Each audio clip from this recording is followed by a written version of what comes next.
ॐ भूर्भुवः स्वः तत्सवितुर्वरेण्यं भर्गो देवस्य धीमहि धियो यो नः प्रचोदयात्। सुख आणिक दुःख यांना सांधते आहे, जीवनाशी ती कधीची भांडते आहे।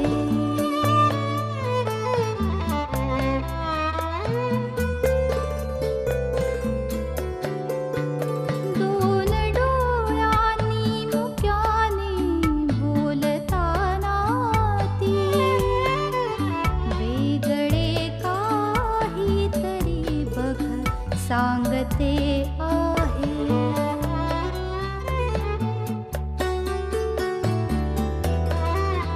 जीवनाचे एक गाणे गात जाताना वेगळीशी चाल त्याची बांधते आहे। जीवनासाठी जणू ही अकस्मिता, सुखाणिक दुःख वेडी अवंतिका।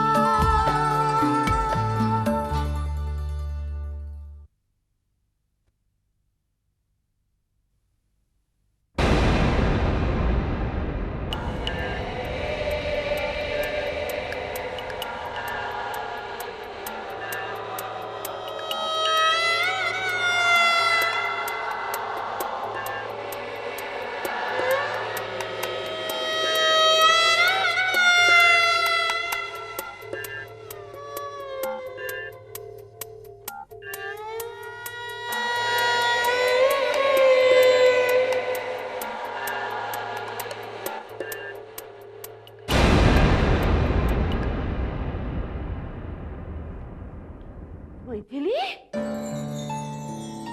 तू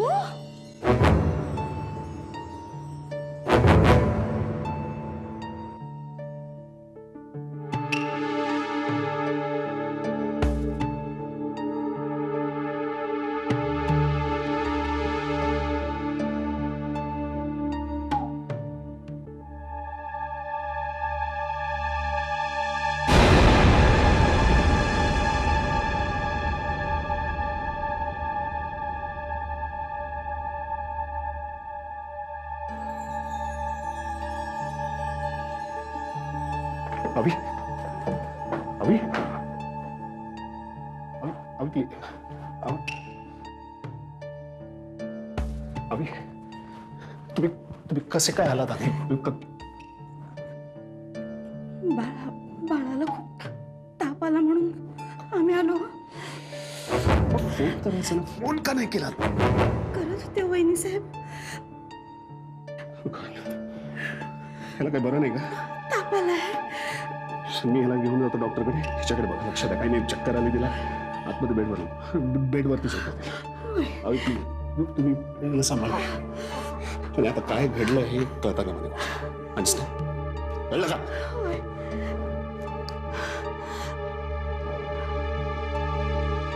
वहिनी साहेब, वहिनी साहेब,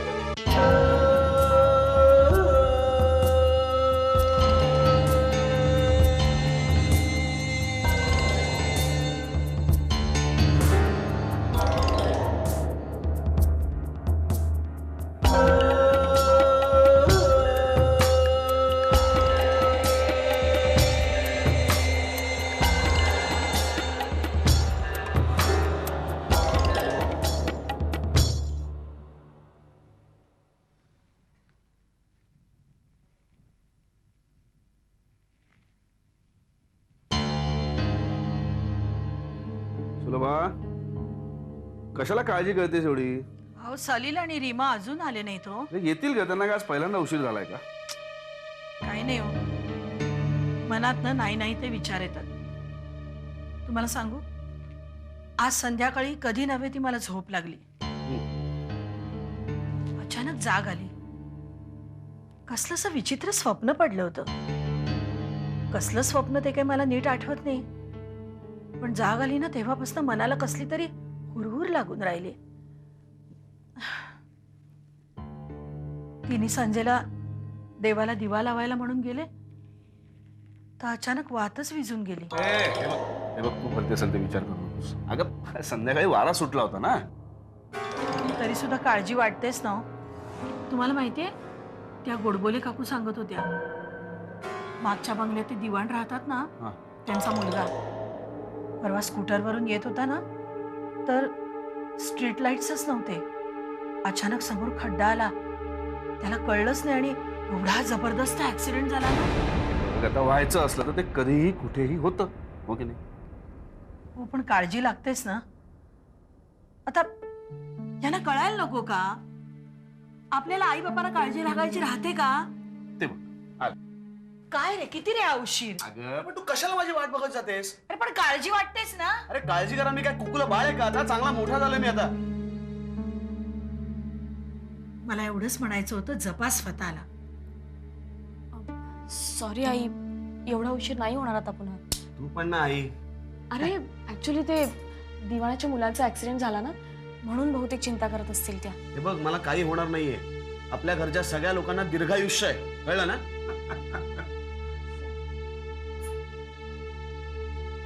मला का असं विचित्र स्वप्न पडलं असावं? हे बघ तू काळजी करू नकोस. छातीत कसं धडधडल्यासारखं वाटतंय. तू बस तुम्ही बस बसा. जरा इथे बस. रीमा जरा पाणी आण जा. हो आणते. हे बघ तू काळजी करू नकोस, काही होणार नाही. असं का वाटतंय हो मला आज? कसली हुरहुर लागलीये मनाला.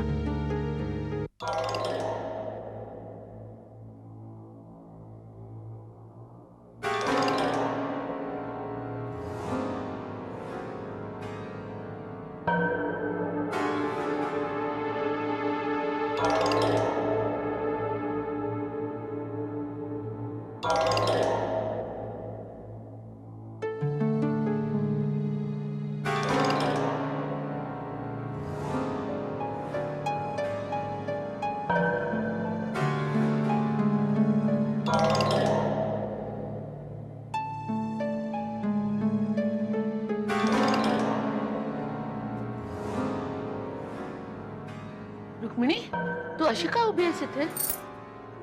अवंतिका आणि सौरभ गेलेत ना डॉक्टरकडे आलेला घेऊन? सौरभ दादा गेले, पण वहिनी साहेब, वहिनी साहेबांना काय? वहिनी साहेबांना काय झालं? तुम्हीच बघा पैसे त्यांना काय झालंय ते. अगं म्हणजे काय? ते काय मी बोलत नाही, एकदम दगडावाने. हे बघ तू नीट सांग मला, काय झालंय? अवंतिका कुठे आहे? काय झालंय तिला? पैसे आम्ही भावना मावशींकडनं घरी आलो ना, हं? मी आर्याला घेऊन खालीच थांबले होते बरं. आणि वहिनी साहेब वरच्या बेडरूम मध्ये गेल्या. खूप वेळ खाली आलाच नाही. आर्य रडायला लागला म्हणून मी त्याला घेऊन वरती गेले. तर वहिनी साहेब बेडरूमच्या बाहेरच पडल्या होत्या. काय? होय. अभि तू बघ जरा, कनूला घ्या जरा. आली.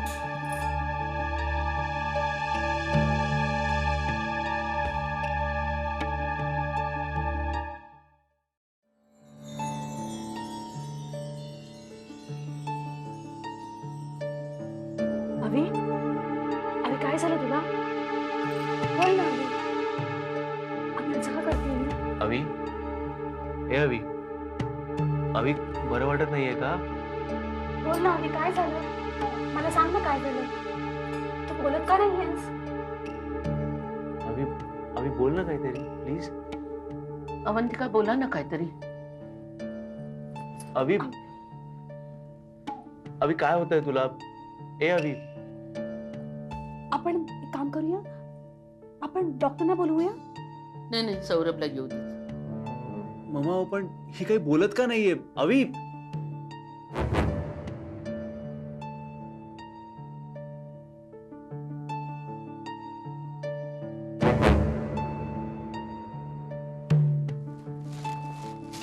झोपलाय, औषध दिलं त्याला. ही औषधं घ्यायची. बाकी ठीक आहे का वरती? होय.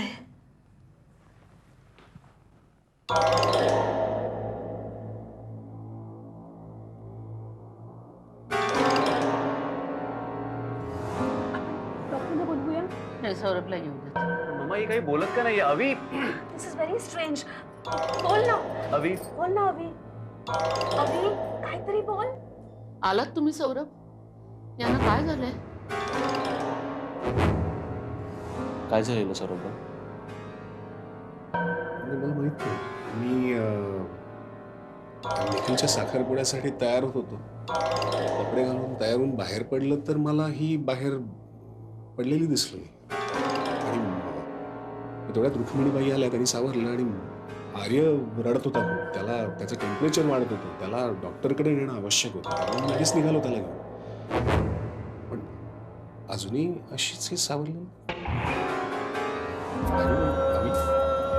काय झालं हिला?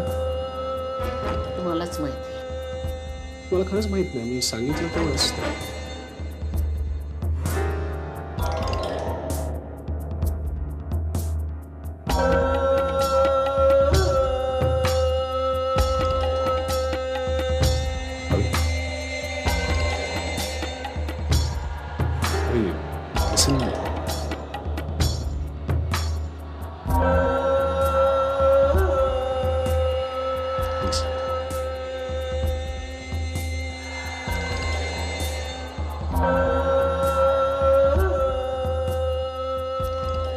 आम्हाला काही समजेन असं झालंय. यांना झालंय तरी काय? प्लीज आपण डॉक्टरला बोलवूया. हो, आय थिंक डॉक्टरांना बोलवायला पाहिजे. मी फोन करतो.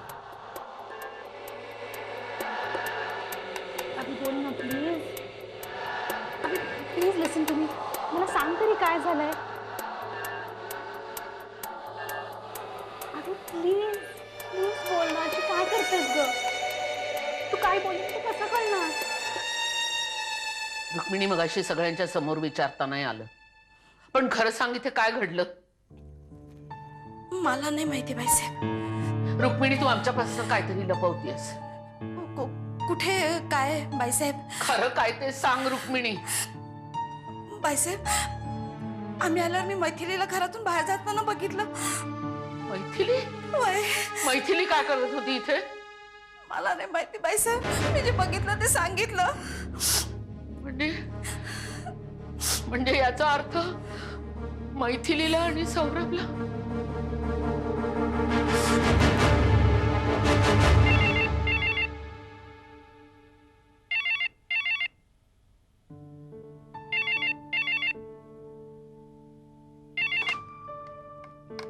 हॅलो. हॅलो भावना, आम्ही शोभना बोलतोय. शोभना, अगं मी तुला फोन करणारच होते. कसं आहे आर्य? नाही आर्य ठीक आहे, पण अवंतिकाची तब्येत मात्र खूप बिघडली आहे ग. हा? काय झालं?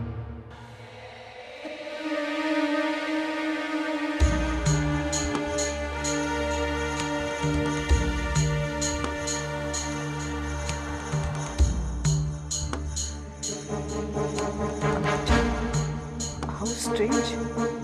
पण असं काय झालं असेल? रुक्मिणी तर म्हणत होती तिने मैथिलीला बाहेर येताना पाहिलं. म्हणजे शोभना, तुला म्हणायचंय की राहून राहून नाही नाही ते विचार येत आहेत ग मनात. तू प्लीज येऊन जाशील भावना? हो हो, मी नक्की आहे. थँक्स. ठेवू.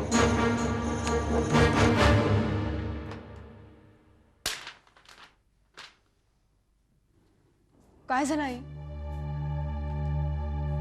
शोभनाचा फोन होता. अवंतिकाची तब्येत अचानक बिघडली आहे. काय झालं का तिला?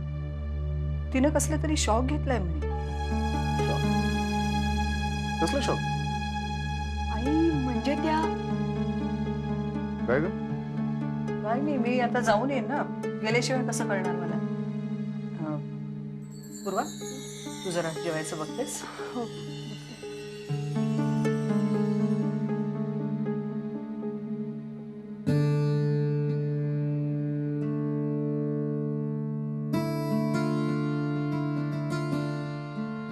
अभि, काय झालं रे?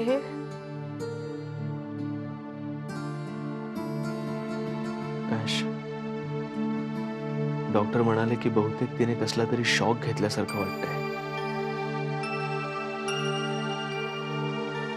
कसला shock? I don't know ash. ते असे म्हणाले की खूप दगदग केल्यामुळे किंवा मेंटल स्ट्रेनमुळे असं होऊ शकतं.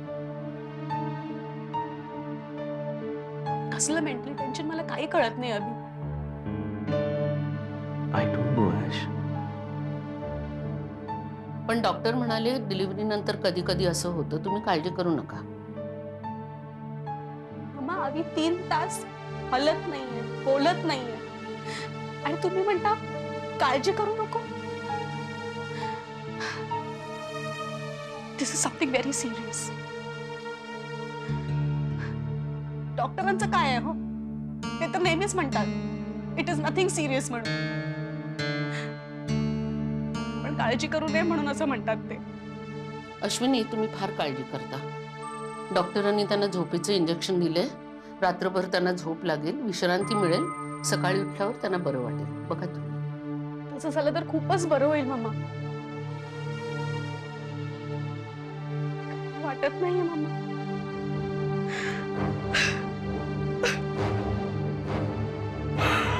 अभि, मला वाटतं तुम्ही अश्विनीला घेऊन जाता इथून आणि कनूला आणि आर्यला सांभाळत नाही सर.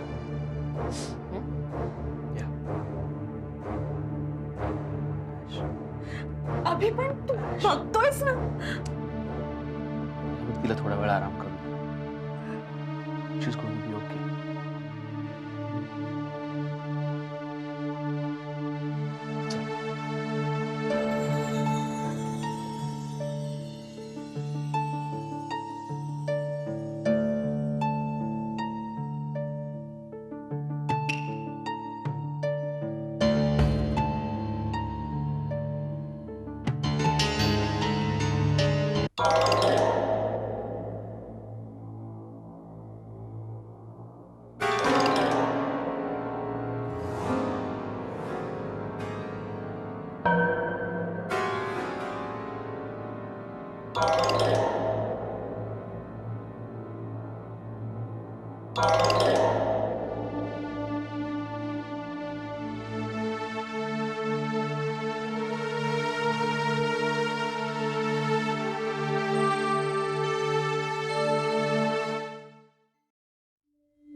सौरभ, तुम्ही तिथून निघून का आलात? अजून गप्पा आहात तुम्ही सौरभ? मला तिची अवस्था पाहून नाही. रुक्मिणी म्हणाली मैथिलीला पाहिली तिने इथून जाताना. मैथिली ती कशाला गेली ती? तुम्हालाच ठाऊक. I don't no. खरं बोला सौरभ, प्लीज. खरंच मी बाईसाहेब, तुम्ही काही खाऊन घेणार? नाही, आम्हाला अजिबात भूक नाहीये. सौरभ दादा, तुम्ही तरी.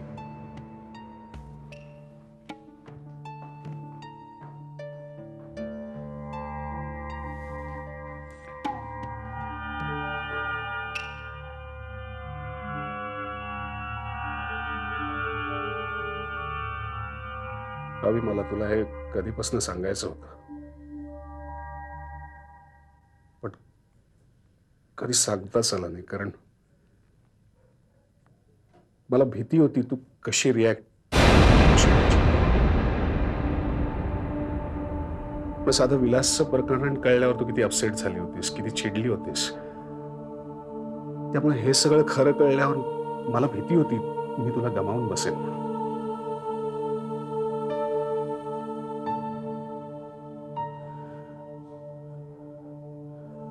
खरं तर मैथिलीशी माझी आधीपासून कमिटमेंट होती, अगदी लहानपणापासून.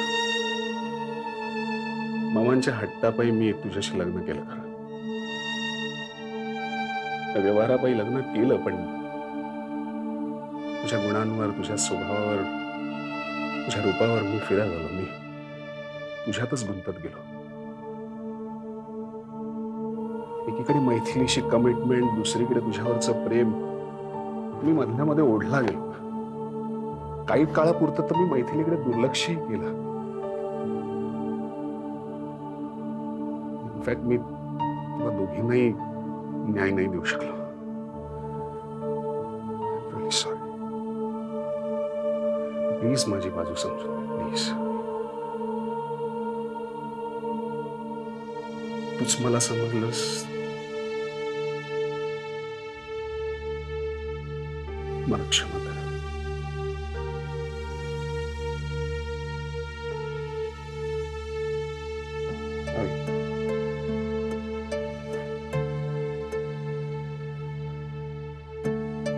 आम्हाला क्षमा कर please. I beg of you. Avi. Avi.